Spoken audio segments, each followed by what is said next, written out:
Hello and welcome to the Monster Painter. This time I take on some thrift store dragons. Oh yeah. Okay, let's take a look at what we got. I have 3 bags from the thrift store. The first one is a mere $5 and it clearly contains a great big blue dragon. So let's free this monstrosity. Oh, hey. But first, we have a Skylander Power Crystal. Quite a nice little bob for the tabletop. And out comes our big blue friend. He's the kind of monster you pick up at the craft store like Michael's or whatnot. I am not sure which brand he is, and he does not appear to have any markings on his feet. So I may never know what brand he is, but he is pretty cool and should make a good tabletop monster. And oh, look at that. We have a second Activision Skylanders Power Crystal. Those are really fun toys and great for tabletop terrain. Our next bag clocks in at a mere $5. How awesome. And it contains another power crystal. Well, that's cool. I'm going to enjoy those things. Can't get enough of them. And let's see what else. The fourth power crystal. Well, that's good. They're pretty handy as terrain. Here we have a Skylander Spyro. I don't think I'm going to use this. The designers of Skylanders are pretty good, but they make things so cute that they're not really useful for tabletop terrain, or tabletop monsters, rather. Although this Skylander toy may just be on the right side of the cute line to be useful as a tabletop monster. Maybe. We'll see. Our final bag, coming in at $7 and containing nothing but dragons, is got a great big, slightly cartoony looking dragon. Not too cartoony. He is a Papo Dragon, so a kind of a classic model, classic toy like this. And he's cartoony, but he's ferocious, and he's gonna work out, I think. I'm gonna give him some new paint, and I think he'll be a terrifying creature of fire and smoke. And what else do we got? Well, it looks like, if I can get it out of the blessed bag, it looks like we have a dragon lead character from How to Train Your Dragon. I think he's called Toothless. He looks like he's a good scale and will make a good model once I paint him up. And I only saw the first movie. I think this one's from the second movie. It's Toothless's girlfriend, I think.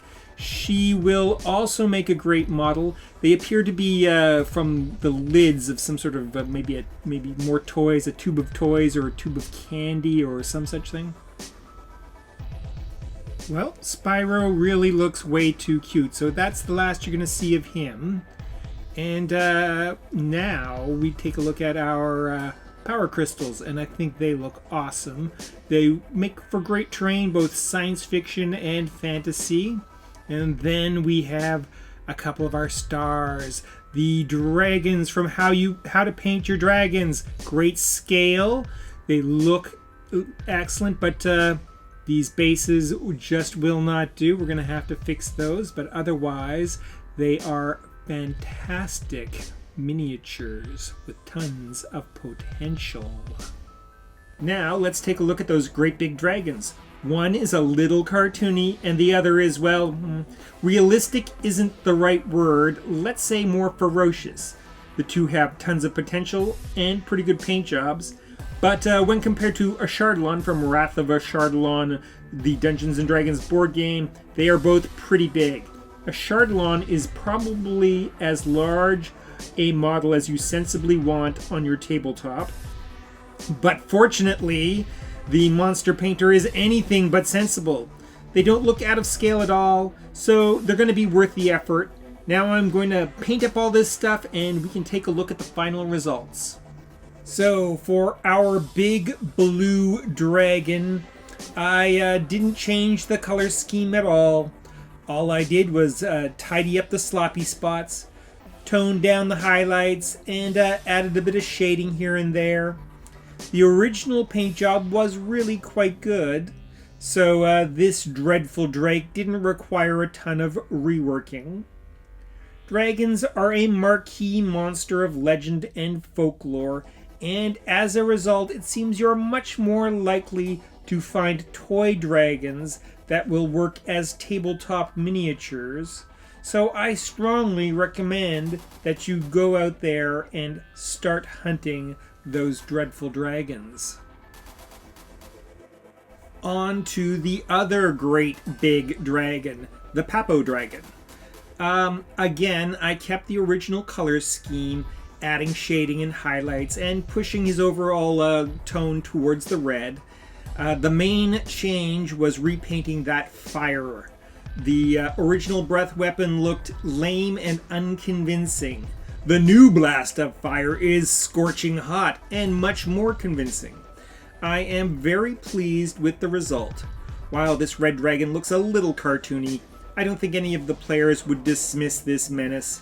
He looks plenty dangerous, and he's going to be plenty capable of pulling off this classic role. I am least certain about this little rock dragon. He is a Skylander character called Bash. Once again, I stuck pretty close to the original color scheme, adding highlights and shading, and bringing out some of the details. For the most part, I find Skylander toys to be near misses. They are well designed and well painted and interesting characters, but they are always too cute looking, too cute and too cartoony. I think this fellow may be close enough to that line, though, that he'll be okay on the tabletop. Admittedly, I'm still a little unsure, though. Anyway, he may get use as a juvenile fang dragon, one of Dungeons & Dragons' most obscure varieties of dragons. Does anyone remember the Fang Dragon? That is some deep Forgotten Realms lore. Here we have the first two Skylander creation crystals.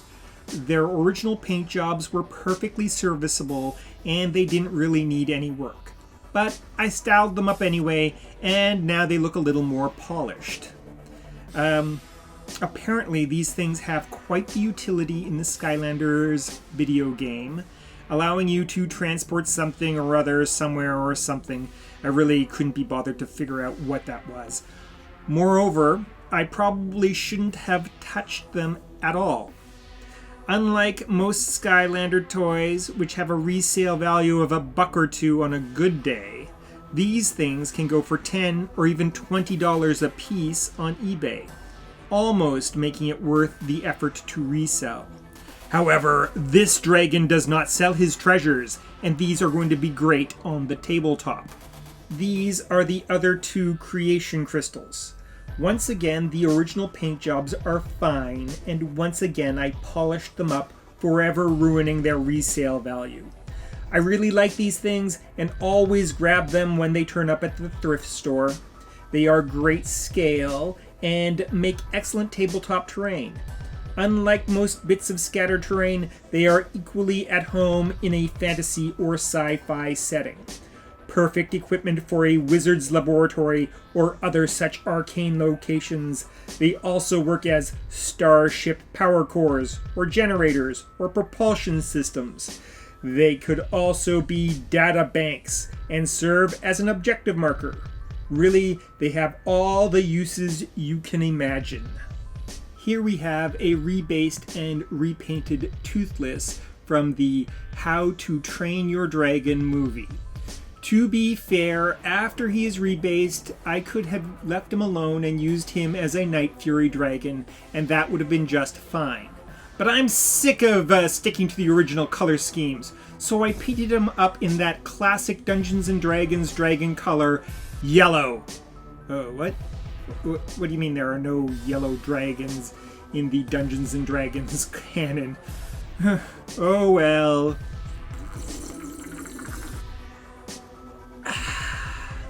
I just love the taste of homebrew. I think he'll work just fine as the world's only living example of a yellow dragon. Finally, we've come to the repainted, rebased Light Fury Dragon Luna. Of course, once rebased, she could have been left alone and remained a Light Fury, and that would have been plenty of fun. I find, though, that when you're working with heavily branded properties like this, you either have to lean into that brand or give it a completely novel color scheme and try to make it your own.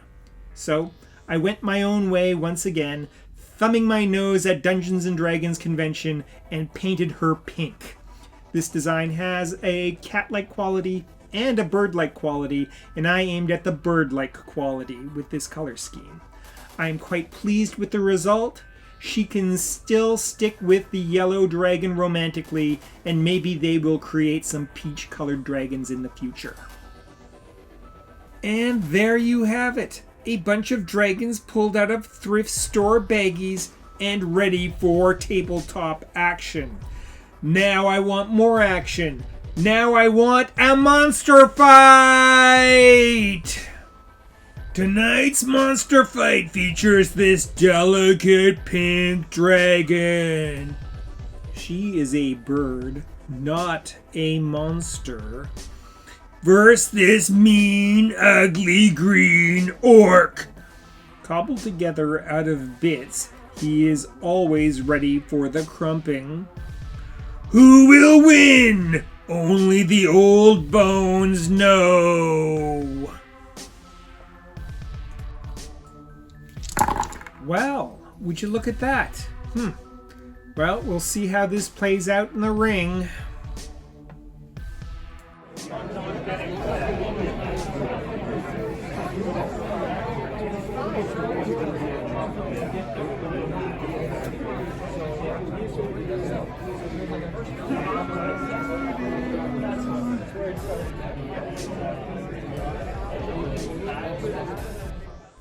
And there you have it!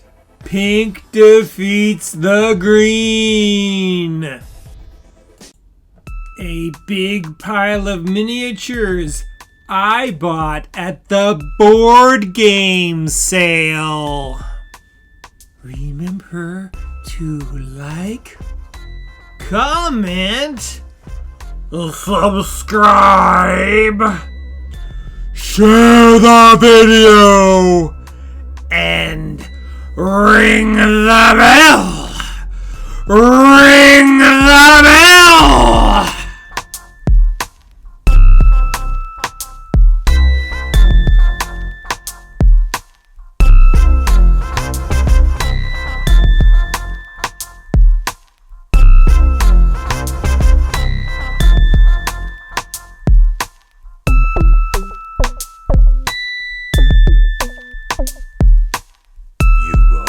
Watching Les the Monster Painter.